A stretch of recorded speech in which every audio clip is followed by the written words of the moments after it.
nananatili siya sa pwesto habang hinihintay ang paglilitis sa Senado.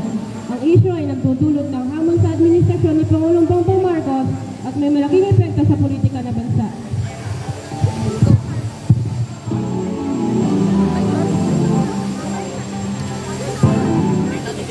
Sabi ko, wag itong galawin.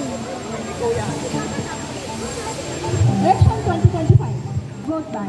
Ang patuloy ng mga issue ng vote ban. Ano ang epekto ng ganitong mga gawain sa ating demokrasya?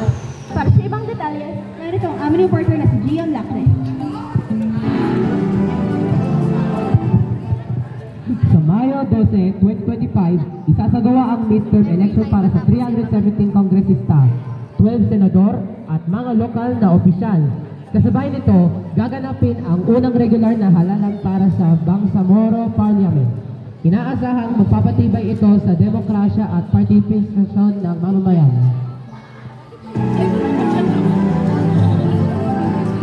Mateo, alam mo na ba kung anong araw ngayon? Oo, February 14. Teka, ano ba ulit meron sa February 14? Ano ka ba?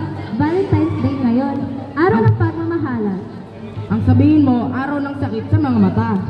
Bitin mo naman masyado. Siguro wala kang special someone, no? Oo, self-love ako ngayong Valentine's Day. Eh, ikaw, wala kang Valentine's Day?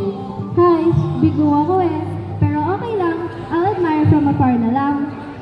Yung mga nakikinig kaya ngayon, may ka-Valentine's Day? Meron man o wala, tandaan natin na hindi lang pang couples ang Valentine's Day. Tandaan natin, Ang Valentine's ay ang araw ng pagkakalat ng pagmamahal.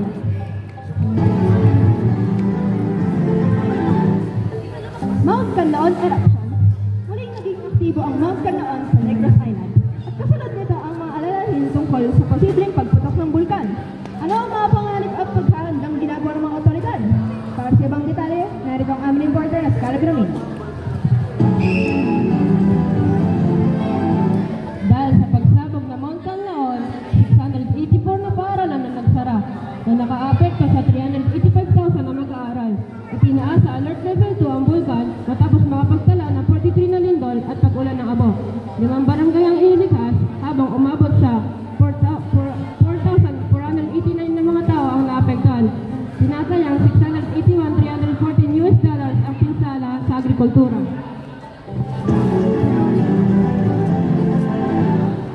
Beanie's Blink Twice. Ang Blink Twice ng Beanie. Ano ang kwento sa likod ng kanilang bagong single at paano ito tinanggap ng kanilang mga fans?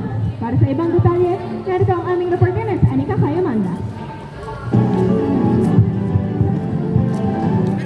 Inanunsyo ng Filipino girl group na Beanie ang bagong single na Blink Twice at ang Grand Beanieverse na Valentine Eve concert sa February 15, 2025. Sa teaser video, binalikan nila ang kanilang matagumpay na taon, kabilang ang K-Pop LA at Billboard K-Power 100 recognition. Sa dulo, ipinakita ang lyrics ng Blink Twice na agad ikina-excite ng fans.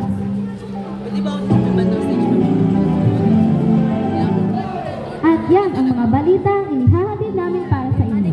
Ako si Anika Kayamanda. Ako si Mateo Yanga. Ako si At ako si Gian Lacre. Kami ang Balitang Redeemer, ang naghahatid ng makabagong balita.